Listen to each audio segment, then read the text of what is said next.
Welcome to the Pharmacy Frontiers podcast. We're excited to come to you today with a candid conversation with Jerry Callahan about the fight to bring PBM reform to the state of Missouri.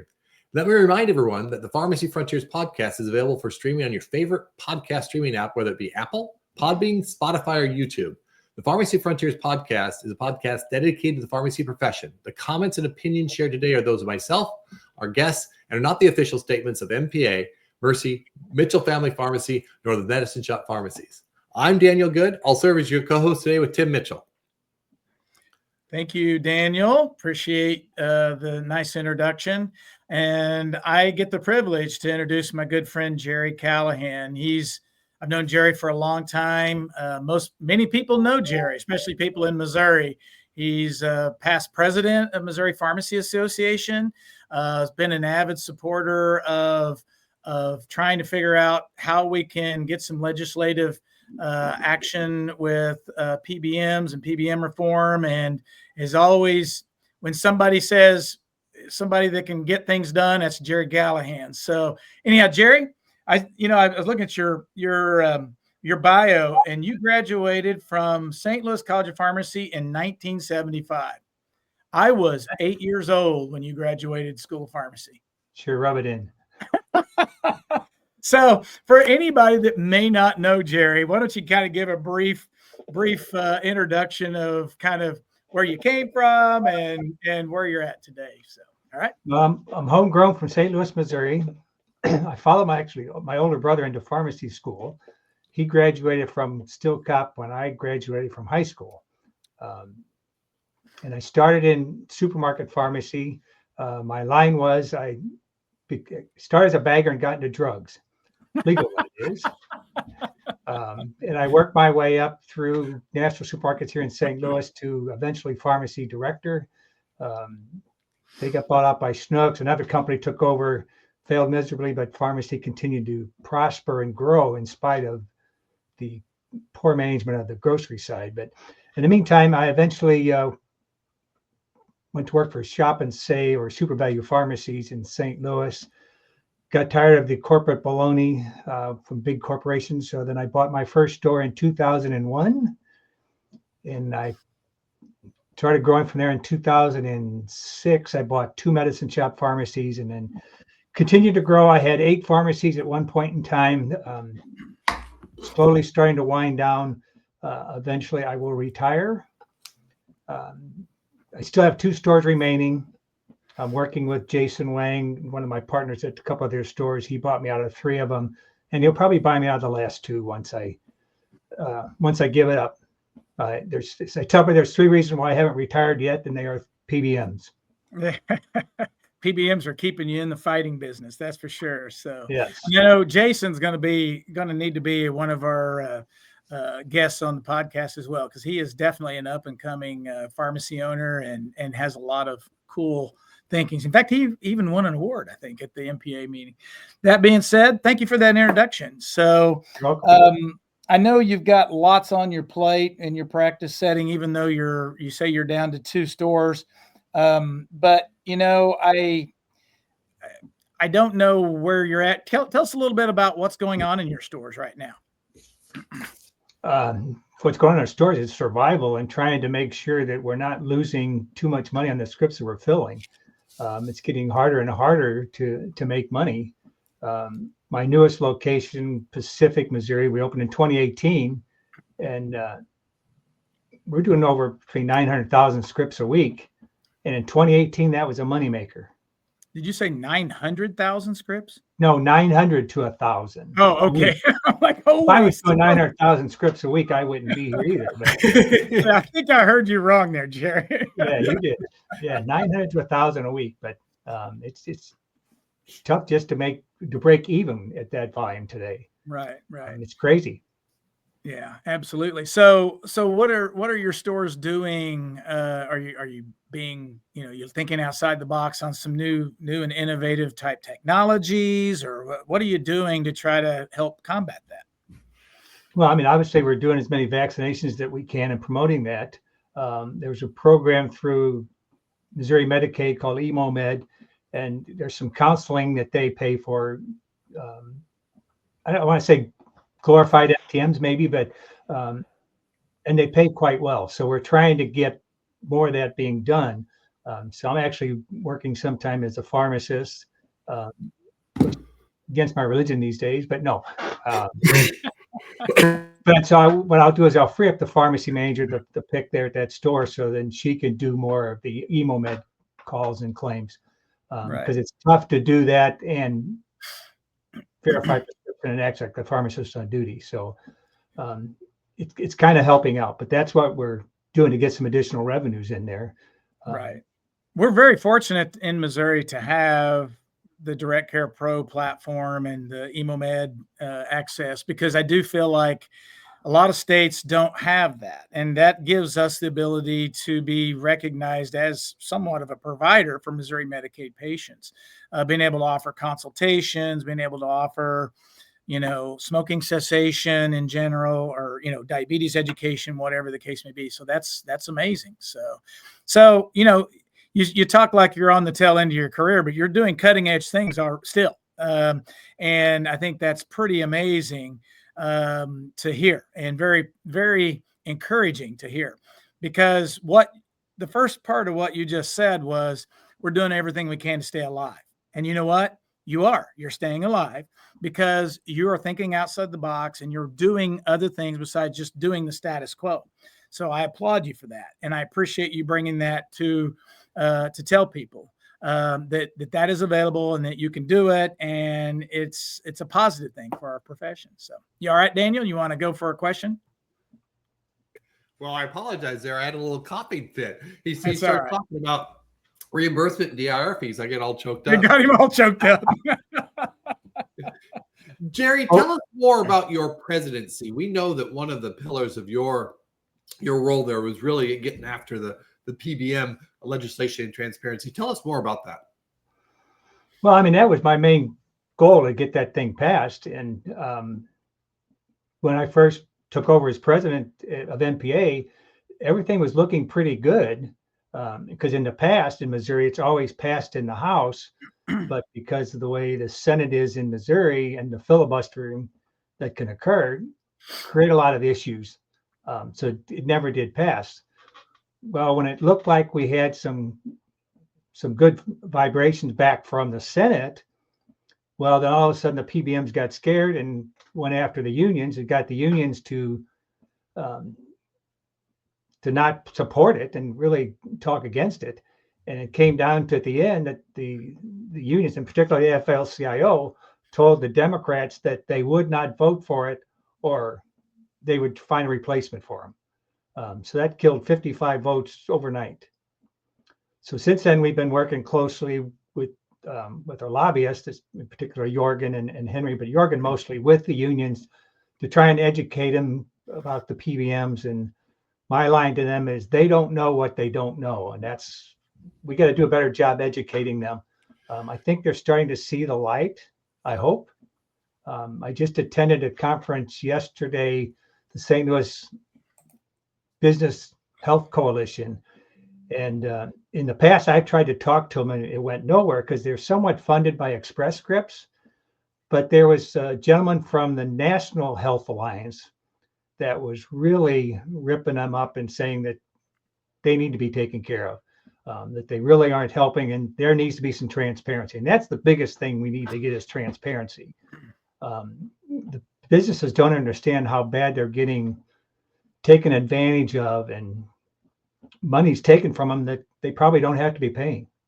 You're exactly right. I think there are so many business owners, small businesses, medium businesses, or huge corporations, that don't even realize what's going on behind the scenes. You said it earlier, they don't know what they don't know. And it's very scary. And the PBMs live on that fact. They hide behind that secrecy, or that cloak, and keep it a big secret to not know what's going on. That being said, I think, on the national front and in our state, I think we've probably have gained some momentum, because I think PBMs are in the spotlight. So, I appreciate people like you, Jerry, that continue to bring it up. I know every time I have a conversation with you, we could be talking about something totally different, and PBM reform will come up because you're like, when are we going to get this done? When are we going to get this done? And, it may not be on your watch. I know you were past president last year, or the president after you, or maybe even the president after that, but we're eventually going to get this thing done because Jerry Callahan and a few of us pharmacists are pretty dang stubborn about getting this done. So thank you for your efforts, for sure. So yeah, because the one thing I did at the end of my presidency is talk to Ron, and we created a PBM task force to go after and create legislation, and that task force is still going today. That's awesome. That's awesome. So, Jerry, we have a number of listeners that are still in school, or they work in hospital, they might work in industry, that don't have a full appreciation of what this transparency, what this reform would look like. Can you just give us those little bullet points so these people can understand what's that mean? Because right now we see on Facebook, the PBMs are promoting that they're the only people out there trying to save money for our patients. But the reality is something different. Can you give us those talking points? Well, I mean, the PBMs basically are paying the pharmacies one thing, and many times they're charging the payer or the plan more, spread pricing. But the biggest issue for the patients is the cost of medications. And with the rebates and other fees that the PBMs are collecting, I mean, it's up to 70, 80% of the list price of that drug is not being kept by the manufacturer. Other people are getting that money. It does nothing but raise the price of drugs. And when the PBMs go back to the drug manufacturer and say, hey, I need a bigger rebate, the drug manufacturer says, okay, we'll just raise the price that much more. So it's really not helping us. They say they're saving us money, but in reality, they're not. So what are what I typically tell my legislators are, what's the cost of this same drug in Canada or another country that doesn't have PBMs? And that will tell you what's going on. Where's the money going? Follow the money. And I know we've had this conversation before. So what's the next step? I mean, how can our listeners get involved? I know there's a lot of PBM reform pushes going on out there. What can listeners do to try to help? It could be a patient listener. It could be a pharmacist listener, or a technician, or someone that works in academia. What do you recommend for them to do?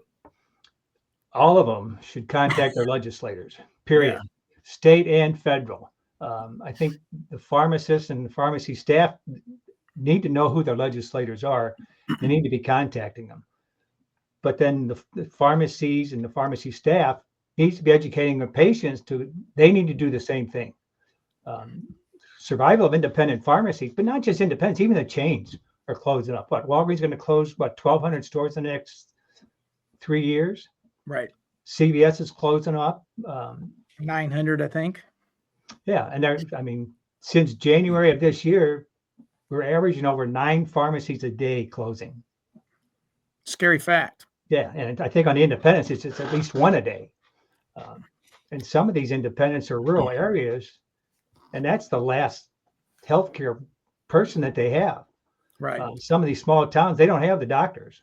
So access goes out the door when that pharmacy leaves. So. Right. And it's proven that no matter where the pharmacy is at, if it closes, it's impacting adherence with some of the patients. And that's not good for the health of the patient. And yeah, Jerry, I know that there's several resources out there. I think many of our listeners are a little bit apprehensive. It's like, well, what am I going to talk to my elected official about? So I think what you're asking is one, go build a relationship with your state senator, your state representative, just so that they know who you are and that you know what they're doing. Invite them into your pharmacy to become a customer, right? But then we can go to the Stop PBM Abuse website, stoppbmabuse.com. Or we can go to the MPA website and get some of those talking points about what issues are, and that can be used. And also the MPA website has phone numbers to call and talk to the current officers or the current employees in MPA. They can talk that person through what kind of talking points we want to do as well. Is that the best approach, Jerry? Yes, I agree. That is probably one of the best approaches. Or if they don't work in retail, they can contact a pharmacist that does work in retail and get some understanding. In particular, the independents are going to know a little bit more, although the chains are affected by it because with the low reimbursements, the help's not there. Right. So the pharmacists are overworked and understaffed. So, and that's a healthcare issue, is because it could lead to more errors, and I'm sure it is, but which is unfortunate. Yeah. But I would challenge, if you're not in retail and you're in an academia or wherever, as more and more pharmacies close up, that's going to probably increase the number of pharmacists that are available, although that's supposedly dropping at the moment. But eventually they're going to go up. That's going to impact salaries. So if there's a glut of pharmacists, then they're not going to get paid as much. And for a new student, that's a problem because they got debt. Right. I think, the complicated of the PBM reform, the complication of the PBM reform is so, intertwined, and there's so many things. It is a huge education process when you talk to a legislator. And when I talk to our patients that come in our stores and I say, we'd appreciate if you'd contact the legislator. They say, what do I tell them? Because I don't even know. Tell them that you're being affected because your price of your drugs is high. And if they want an explanation a little more about exactly what's going on, we'll send them some information. But there are so many different ways that it's so complicated. You can't just say, go tell them that these PBMs are doing bad things. You need to explain what's going on. And the end result is what's happening to the patients, or what's happening to the community pharmacies that are taking care of those patients. So I appreciate what you had to say. And I do think, we're still going to be seeing those issues with closures and things, and that's very concerning. We want to try to minimize that and try to move forward in a positive fashion. But there are a lot of positive things going on in community pharmacy as well. So that's true. And Jerry, I know you have a tight relationship with the St. Louis College of Pharmacy on the UHSP campus. What kind of things are you doing there now with the faculty and the students?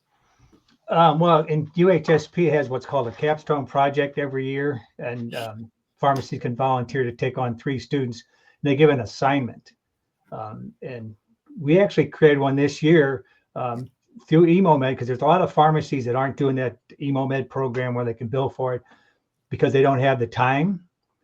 So what we did with the 3 students this year is they went out and created a process where students can do a rotation or an internship over the summer and help the pharmacies set up EmoMed and actually do the claims processing for them, do whatever they need to do to get the program up and running and do the counseling and the MTMs. And at the end of the summer, when they go back to school, hopefully the pharmacist is trained well enough to do some of the stuff on their own, or they can hire that student to do them off hours and still collect some of the money. This is amazing. So the students are doing the teaching of the pharmacist. Yeah, and they're going to get paid. Well, the way it's structured right now through UHSP or StillCop is the pharmacy will pay the college $30 an hour. The students are going to get paid by the college $25 an hour to do it. So they're in the first week, it's going to be a learning curve for everybody. But there's Catherine Gilmore, who's a professor at UHSP and also works at one of Chris Gerritson's stores, is going to be do the teaching of the program to the students and then turn them loose. So it's going to be a win-win for everybody. That is very cool. That is very cool. And Catherine is one of our hopefully future guests on our podcast here. So that's awesome to hear. So Good. That'll be great. Daniel, did you have any other questions you wanted to ask Jerry? Well, I think we should ask Jerry that secret question, Tim, because I think that's going to take us down quite a rabbit trail. Yeah, we're winding things down here, believe it or not. I know it's flown by. So the secret question is not a secret question. We try to do this at the end of some of our episodes. Tell us a little bit about, or tell us a simple little thing about Jerry Callahan that not everybody knows.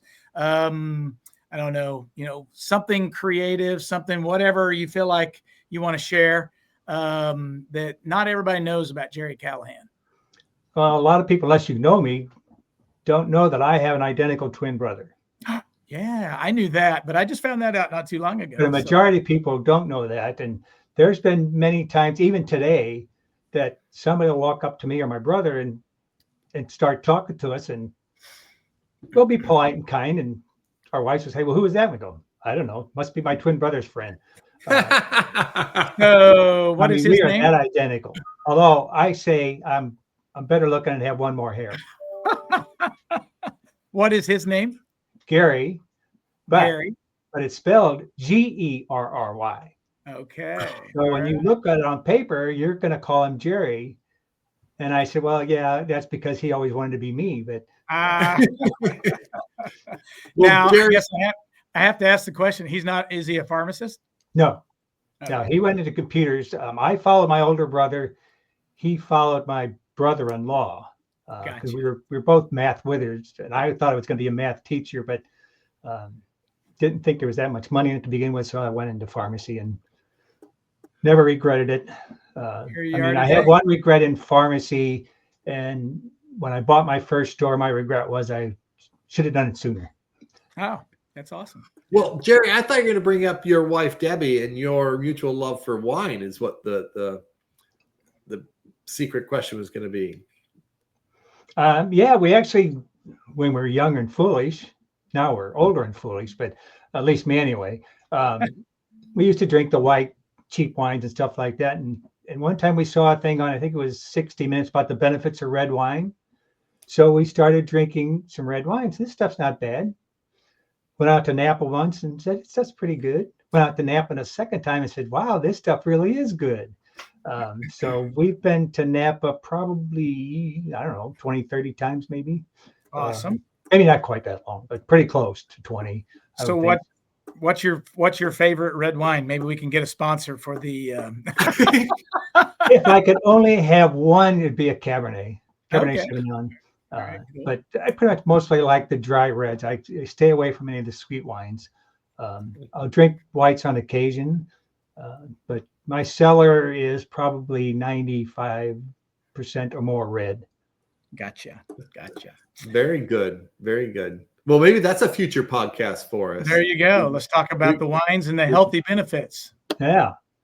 Like I told my doctor one time, I said, you know how they say a glass a day adds, 3 or 4 months to your life? I said, but over the weekend, I had it 3 years. It doesn't work that way. Oh, gosh. All right, Daniel, you want to close this out?